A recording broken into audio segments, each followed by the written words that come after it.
नमस्कार दोस्तों, स्वागत है आप सभी का आपके अपने इस YouTube चैनल इंडियन खबरची पर।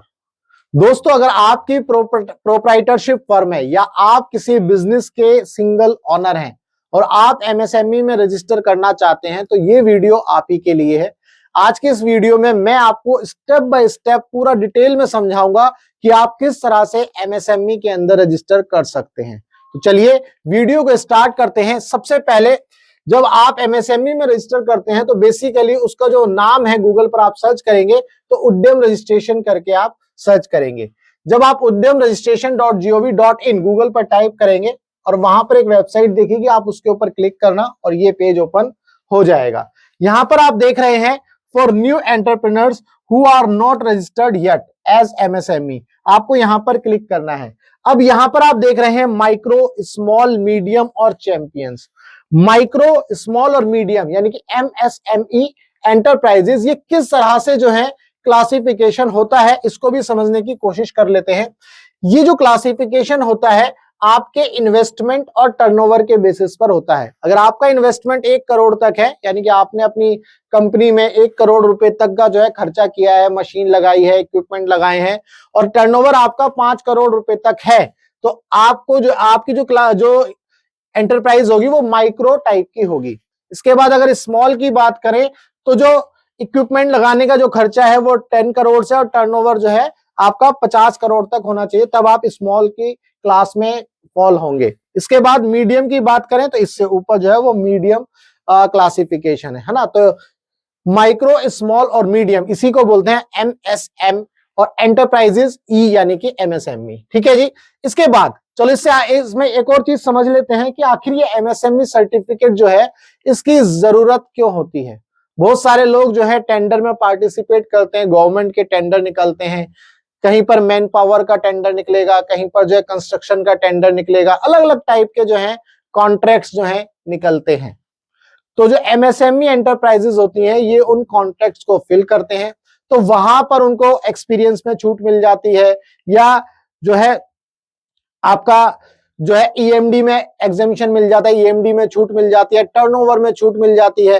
भाई अब सभी एंटरप्राइजेस ऐसी तो नहीं होंगी ना कि जिसका 5 करोड़ का टर्नओवर हो सकता है किसी का 1 लाख का टर्नओवर हो, और जब वो किसी टेंडर में पार्टिसिपेट करेगा तो हो सकता है वहां पर उसको छूट मिल जाए कि जी ठीक है आपको जो है टर्नओवर में छूट मिलती है, एक्सपीरियंस में छूट मिलती है। ऐसा सभी टेंडर्स में नहीं होता। कुछ टेंडर्स में, जो गवर्नमेंट के जो टेंडर्स होते हैं, कुछ टेंडर्स में छूट मिलती है और कुछ में नहीं। ये डिपेंड करता है जो कंपनी टेंडर निकाल रही है उसके ऊपर डिपेंड करता है। ये आप सिंपल सी भाषा में समझिएगा। ठीक है। अब हमने ये तो समझ लिया जी हाँ एमएसएमई का क्लासिफिकेशन कैसे होता है और एमएसएमई सर्टिफिकेट की जरूरत क्यों होती है या उद्यम सर्टिफिकेट की जरूरत क्यों होती है। अब हम आगे बढ़ते हैं अपनी इस वीडियो में, आपको किस तरह से इसको जो है पाना है, यानी कि आपको किस तरह से बनाना है। तो आप सबसे पहले अपना आधार नंबर लिखेंगे। अगर आप यहाँ ध्यान रखिएगा, मैं ये वीडियो जो है जो लोग जिनकी अपनी प्रोप्राइटरशिप फर्म है यानी कि सिंगल ओनर है बिजनेस के, ये उनके लिए है। तो आधार नंबर लिखिएगा अपना, नेम ऑफ एंटरप्राइजेस, यहाँ पर आपको अपना नाम लिखना है जो आधार में आपका नाम है, ध्यान रखिएगा। उसके बाद यहाँ पर चेक बॉक्स पर क्लिक करके वैलिडेट करके जनरेट ओटीपी कर लेना है, तो आपका आधार जो है वैलिडेट हो जाएगा। इसके बाद नेक्स्ट आएंगे कि आपका जो यहाँ पर टाइप ऑफ ऑर्गेनाइजेशन क्या है, तो आप यहाँ सिलेक्ट करेंगे तो देखिए यहाँ पर टाइप ऑफ ऑर्गेनाइजेशन लिखा है। चूंकि जैसा कि मैंने आपको बताया, आपको मैं ये प्रोप्राइटरशिप फर्म के लिए बता रहा हूं, तो आप सिंगल वन सिलेक्ट करेंगे, एकल स्वामित्व। ठीक है जी। इसके बाद पैन नंबर डालेंगे, यानी कि आप अपना जो पर्सनल पैन नंबर है ना आपके नाम का, आप उस पैन नंबर को यूज करेंगे।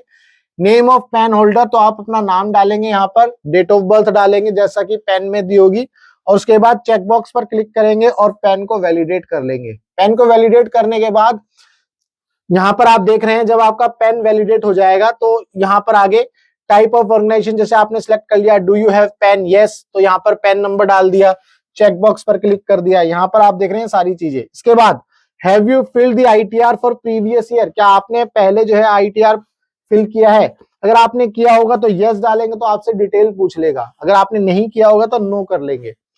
आईटीआर 1 टाइप, आईटीआर 3, 5, 6 और आईटीआर 4, यहाँ इनका जो है डिटेल लिखा हुआ है कि हम जो है if ITR has not been filled for previous years for some reason और it has been filled in ITR 4 form all the data below have to be filled in self declaration basis, self declaration basis पर ही है basically, तो आप ये select कर लीजिएगा। Do you have GSTIN, अगर आपके पास GST का रजिस्ट्रेशन सर्टिफिकेट है या GST नंबर है तो आप यस पर करके आपसे नंबर पूछेगा, अगर नहीं है तो नो कर दीजिएगा, कोई दिक्कत नहीं है।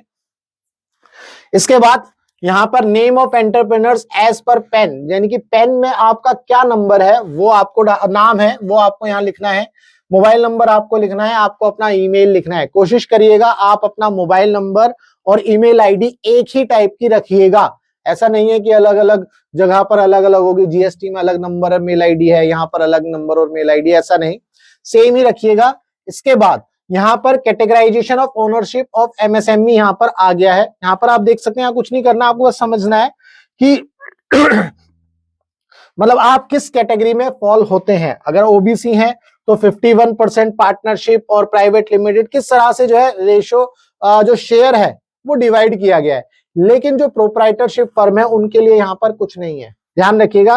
देखिए यहाँ पर लिखा है in case of proprietorship enterprises the category of unit would be the social category of the owner, जो ओनर की सोशल कैटेगरी है वही कैटेगरी जो है प्रोप्राइटरशिप फर्म में आपको भर देनी है, इसमें कुछ नहीं करना है। आगे बढ़ेंगे।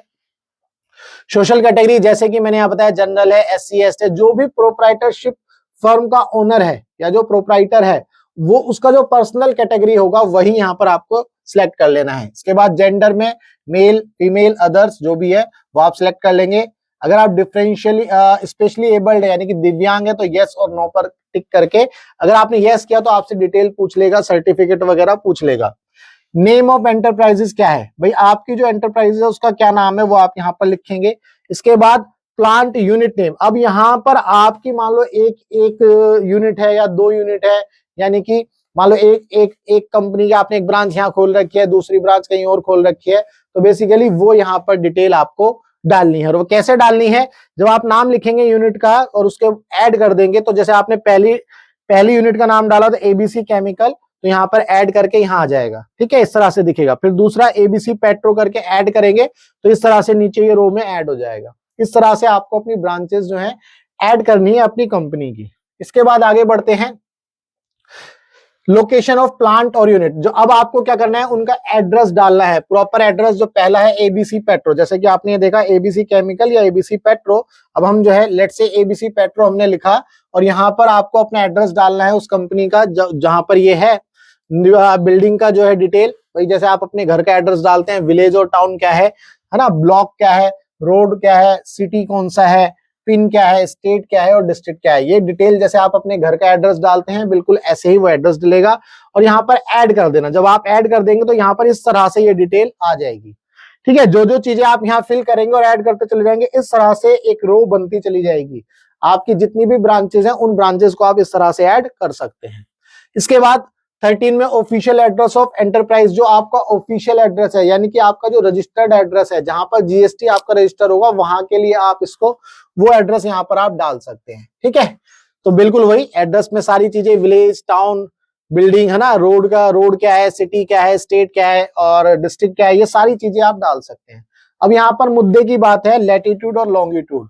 लैटिट्यूड और लॉन्गिट्यूड आप किस तरह से सिलेक्ट कर सकते हैं, जैसे कि आपके जो आपका जो ऑफिस है, रजिस्टर्ड ऑफिस है, वो आप गूगल मैप पर देख लीजिए, वहां पर उसका लैटिट्यूड और लॉन्गिट्यूड दिखता है, वो आप यहाँ पर लिख सकते हैं। अगर लिखने का ऑप्शन नहीं है तो आप क्या करेंगे, गेट लैटिट्यूड एंड लॉन्गिट्यूड पर क्लिक करेंगे। तो इस पर क्लिक करेंगे तो इस तरह से जो है नक्शा खुल जाएगा, है ना। तो जिस भी डिस्ट्रिक्ट में आपका जो घर है वो आ रहा है, फॉल हो रहा है, तो वो जो है इस तरह से रेड कलर से मार्क हो जाएगा, है ना। अगर मान लो इसमें होता तो इसमें मार्क हो जाता, इसमें अब ये इसमें मार्क हो रहा है, तो अब आप यहाँ से सिलेक्ट करना है आपको लॉन्गिट्यूड और लैटिट्यूड। जब लॉन्गिट्यूड लैटिट्यूड आप यहाँ से सिलेक्ट कर लोगे तो ओके करके, है ना, तो आप ऑटोमेटिकली यहाँ पर ये ऑटोमेटिकली फिल्ड हो जाएगा। जैसे ही आपने यहाँ पर सिलेक्ट किया, जैसे आप कैब बुक करते हैं तो कैब में एक वो रेड कलर का जो मार्क होता है, आप उसको इधर उधर मूव करा करके कर सकते हैं कि भाई मुझे कहाँ से कैब बुक करनी है, होता है ना, ऐसे ही इसमें भी आप कर सकते हो। जब ये आपकी जियो टैगिंग हो जाएगी, बेसिकली इसको जियो टैगिंग बोलते हैं, जो यहाँ पर लिखा हुआ है geo tagging of MSME using Bharat map service of government of India, ठीक है, तो इसको जियो टैगिंग बोलते हैं। यहाँ पर लैटिट्यूड लॉन्गिट्यूड आने के बाद यहाँ पर 14 पर आप देखेंगे क्या आपने पहले भी ये रजिस्ट्रेशन के लिए अप्लाई किया था? तो आप नो कर दीजिएगा। अगर किया होगा तो पहले आपको डिटेल देना होगा। स्टेटस ऑफ एंटरप्राइज क्या है भाई? आपकी जो एंटरप्राइजेज, अब देखो यहाँ पर डिटेल लिखनी है, डेट ऑफ इनकॉर्पोरेशन या रजिस्ट्रेशन। मान लो आपने जीएसटी रजिस्ट्रेशन पहले ले लिया है, तो जो जीएसटी रजिस्ट्रेशन में डेट डाली होगी वही डेट आप यहाँ पर डाल सकते हैं, है ना। तो ये ध्यान रखिएगा, वो डेट यहाँ डाल दीजिएगा। Whether production of business commenced और नॉट, अगर यस है तो यस डालेंगे, नहीं है तो नो डालेंगे। डेट ऑफ कमेंसमेंट, किस डेट को आपका बिजनेस कमेंस हुआ यानी कि स्टार्ट हुआ, वो डेट आप यहाँ पर डालनी है, ठीक है जी। इसके बाद ये मैंने आपको बता ही दिया है, यहाँ पर आपको अपना बैंक डिटेल डालना है। कोशिश करिएगा आपका करंट अकाउंट ही हो, सेविंग अकाउंट ना हो, ठीक है जी। इसके बाद आगे बात करते हैं 17, ये बहुत इंपॉर्टेंट है, ये वाली जो स्लाइड है, मेजर एक्टिविटी ऑफ यूनिट। अब आपकी यूनिट में क्या क्या एक्टिविटी होती है? मान लो आपकी मैन्युफैक्चरिंग फर्म है, आप कुछ बनाते हैं, ठीक है, तो आपको मैन्युफैक्चरिंग फर्म, मैन्युफैक्चरिंग पर सिलेक्ट करना होगा। लेकिन अगर आप सर्विस देते हैं तो यहाँ पर दो तरह से आपको दिख रहा है। तो सर्विस में आपको दो कैटेगरी मिलती है, ट्रेडिंग और नॉन ट्रेडिंग। ट्रेडिंग, अगर आप कोई व्यापार करते हैं, यानी कि ट्रेडिंग में आप इधर से सामान लिया, उधर से उधर बेच दिया, आप सर्विस ही दे रहे हैं किसी को, एक जगह से सामान लिया और दूसरी जगह दे दिया, तो ये ट्रेडिंग हो गई। या आप जो है किसी को मैन पावर सप्लाई कर रहे हैं, आप किसी को ड्राइविंग की सर्विसेज प्रोवाइड कर रहे हैं, आप किसी को कैब की सर्विसेज प्रोवाइड कर रहे हैं, तो आप जो है ट्रेडिंग में भरेंगे। अब ये नॉन ट्रेडिंग क्या है? नॉन ट्रेडिंग यानी कि अगर आपकी कोई सोसाइटी है या कोई क्लब है, ये उनके लिए होता है, कोई ट्रस्ट है। ध्यान रखिएगा, ये छोटा सा ही डिफरेंस है बस। नॉन ट्रेडिंग में वही आ गया, क्लब हो गई, सोसाइटी हो गई, है ना, और आपका ट्रस्ट हो गया, ये आप वेलफेयर सोसाइटीज होती हैं, उनके लिए नॉन ट्रेडिंग। और ट्रेडिंग में जैसा कि मैंने आपको बताया, जो बिजनेस करते हैं, जो लोग इधर से सामान लिया और दूसरी कंपनी में जाकर के कुछ प्रॉफिट पर एक्स्ट्रा दे दिया, तो वो ट्रेडर्स होते हैं। तो ये सर्विसेज के अंदर दो कैटेगरी आपको यहाँ पर दिख रही है। इसके बाद सबसे इंपॉर्टेंट है NIC code, national industrial classification. आपको ये कोड सिलेक्ट करना होगा। जो भी आपकी कैटेगरी होंगी उसके हिसाब से, कैटेगरी बोले तो काम की कैटेगरी, आप क्या क्या काम करते हैं, उनके लिए जो है आपको एनआईसी कोड सिलेक्ट करना होगा। अगर आपको एनआईसी कोड नहीं पता तो जो भी आप काम करते हैं, आपके मन में जो भी वर्ड आ रहा है आपको, आप यहाँ पर लिखना शुरू करेंगे। अब यहाँ पर जैसे ही आप लिखना शुरू करेंगे तो आपको डिटेल देना शुरू कर देगा ये नीचे, तो उसके बाद आप सिलेक्ट कर सकते हो, ठीक है। अदरवाइज आपको एनआईसी कोड जो है सर्च करना होगा। इनकी वेबसाइट पर पूरा का पूरा पीडीएफ है, 400-500 पेज का हो सकता है, ज्यादा भी हो, वहां पर एनआईसी कोड आपको मिलेगा, ठीक है। अदरवाइज उसकी जरूरत नहीं है, यहाँ पर आप सर्च करिएगा तो आपको जो है मिल जाएगा। इसके बाद जैसा कि मैंने बताया, आप सर्विस में है या ट्रेडिंग में, तो आप जो है ऑटोमेटिकली वो सिलेक्ट कर लेंगे। एनआईसी के अंदर जो है कितने डिजिट के कोड होते हैं ये आपको समझना है। यहाँ पर 2 डिजिट का कोड है, 4 डिजिट का, और यहाँ 5 डिजिट का। जैसे ही आपने 2 डिजिट का कोड किया तो इसके आगे के 2 जो है ना ऑटोमेटिकली यहाँ पर दिखाने लग जाएगा। फिर उसके आगे का जो एक कोड है वो आपको यहाँ पर दिखाने लग जाएगा। आपको इस तरह से एक्टिविटी ऐड करनी है। एक सैंपल में आपको दिखाऊंगा, जैसे कि यहाँ पर मैंने अभी आपको बताया कि ये तो ऑटोमेटिकली मैंने आपको बता ही दिया था। इसके बाद देखो, जैसे ऐड एक्टिविटी में मान लो मैंने जो है सिलेक्ट किया, मान लो मुझे पता है कि भाई मैं 74 सिलेक्ट करता हूं, तो 74 यहाँ सिलेक्ट किया, तो choose 2 digit NIC code 74 select करने के बाद जो दूसरा वाला कोड है ना 4, उसके लिए ऑप्शंस दिखाने शुरू कर देगा। तो उसमें देख लीजिएगा कौन सा ऑप्शन आपको मैच कर रहा है। जैसे 7410, फिर देखो 4 डिजिट का हो गया तो 7410, इसके 2 डिजिट यहाँ पर है 74, फिर 10 और फिर 10 के बाद एक नेक्स्ट नंबर है 2, तो ये 5 डिजिट का कोड हो गया। एक्टिविटी ऑफ इंटीरियर डेकोरेशन, मान लो मैंने इंटीरियर डिजाइनिंग के लिए जो है सर्विसेज देता हूं, लेट्स से कि मैं इंटीरियर डिजाइनिंग करता हूं, तो अब यहाँ पर ये उसी के लिए कोड था कि जब आप इंटीरियर डिजाइनिंग लिखेंगे तो हो सकता है ये ऑप्शन आ रहा हो, other professional scientific and technical activity, तो टेक्निकल एक्टिविटी ही है, ठीक है जी। इसके बाद आप देख रहे हैं specialised design activity, activities for interior decorators. तो इस तरह से आपका जो है पूरा का पूरा कोड बनेगा। एक और एग्जांपल देख लेते हैं। मान लो आप एम्प्लॉयमेंट सर्विसेज देते हैं, यानी कि आप किसी को जॉब देते हैं, तब आप क्या करते हैं, आप human resource provision and management, ये वो है जैसे कि Naukri.com और इस तरह के। मान लो आप जो है आपने अपनी फर्म खोली और आप लोगों को जो है जॉब प्रोवाइड करवाने की या प्लेसमेंट दिलाने की जो है सर्विसेज प्रोवाइड करते हैं, तब आप देखिए इस कोड में 78, इसके बाद की जो 2 कोड है 3078300 है ना, 30 के बाद एक और 0 है, तो यहाँ पर जैसे इसको सिलेक्ट किया तो सर्विस में ये ऐड हो गया। ये मैंने वो दिखाया है जब आपका उद्यम रजिस्ट्रेशन प्रिंट हो जाएगा तो वहां पर इस तरह से दिख रहा होगा, ठीक है, वहां पर ये इस तरह से दिख रहा होगा। तो आपको इसी तरह से कोड अपने सिलेक्ट करने, अगर कोड नहीं पता तो आप जो है लिखेंगे भी ना। अगर मैं यहाँ पर ये लिखता है एम्प्लॉयमेंट एक्टिविटी, तो ऑटोमेटिकली मुझे कोड दिखाना शुरू कर देता ड्रॉप डाउन में, फिर आप जो उसको सिलेक्ट कर सकते थे। उम्मीद करता हूं यहाँ पर ये चीजें क्लियर है।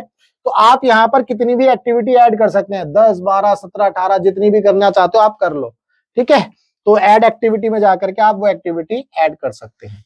इसके बाद नेम ऑफ पर्सन एम्प्लॉयड, भाई आपकी कंपनी में कितने लोग काम कर रहे हैं, अगर अभी नहीं कर रहे हैं तो 0 0 भी डाल करके कर सकते हैं। मान लो नहीं दिया 0 पे तो 1 1 2 2 लिख देना आप।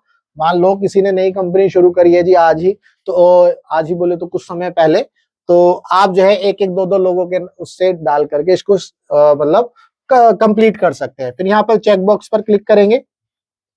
चेक बॉक्स पर क्लिक करने के बाद देखिए यहाँ पर 20 में investment in plant and machinery, अगर आपने कोई इन्वेस्टमेंट किया है तो वो जैसा कि मैंने अभी बताया कि आपकी एमएसएमई जो डिसाइड होगी वो टर्नओवर और आपके इन्वेस्टमेंट के बेसिस पर डिसाइड होगी। तो आपको यहाँ पर वो वैल्यूज लिखनी है।